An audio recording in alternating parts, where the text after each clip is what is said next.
गंगा, यमुना और सरस्वती नदियों का भारत की संस्कृति, सभ्यता और संस्कारों से ये गहरा नाता है। ये पवित्र नदियां आज भी भारत की पहचान है। सभी नदियों को हमारी भारतीय संस्कृति में पूजनीय माना जाता रहा है। ये हमारे जनमानस में गहरे से समाई हुई है और बड़े बुजुर्ग कहते भी थे कि गंगा, जमुना, सरस्वती तीनों बहे प्रयाग, इनके दर्शन वे करें जिनके अच्छे भाग। ये हमारे बुजुर्गों की कहावत है। हमारे बुजुर्ग अगर कोई बात बोलते हैं, कहीं ना कहीं तंत निकाल करके वो बात को बोलते हैं। हमारे यहाँ स्नान करते हुए भी नदियों का आह्वान किया जाता है।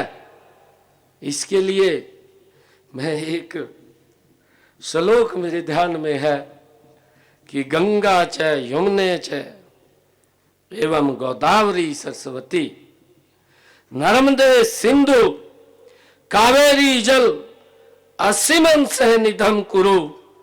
हे गंगे, यमुना, गोदावरी, सरस्वती, नर्मदा, सिंधु, कावेरी नदियों, मेरे स्नान करने के इस जल में आप सभी पधारिए। ये हमारी संस्कृति का आधार है, हमारे संस्कार हैं।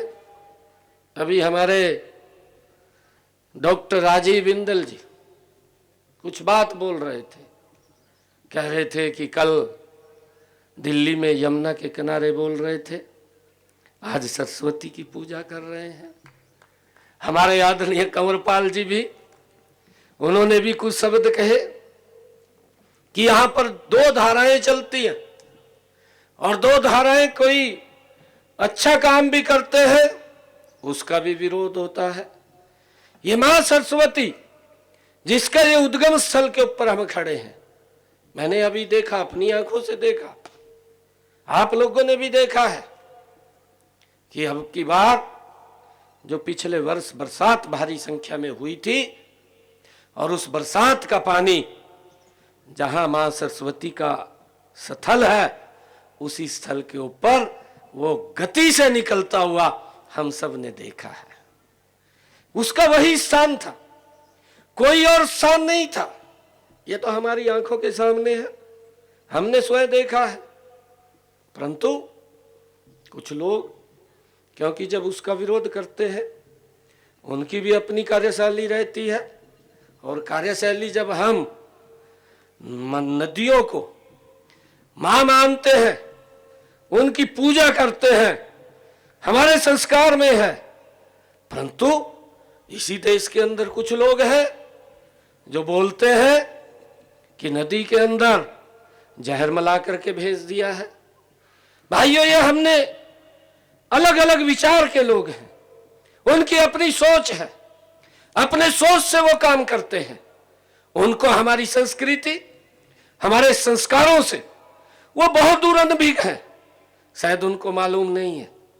कंवरपाल जी ने कहा था कि यहां पर वो भी लोग थे कि यहां राम का जन्म ही नहीं हुआ, ऐसे लोग भी थे। परंतु क्या करें, जब कोई, आप लोगों ने देखा है कि कहीं जब चाहे रामायण का युद्ध हुआ है और चाहे महाभारत का युद्ध हुआ है, उसमें कुछ ना कुछ लोग हमारी संस्कृति को न मानने वाले भी थे, ज्ञानी भी थे, परंतु ज्ञानी होते हुए भी वो उस संस्कृति को, उन संस्कारों को नहीं मानते थे।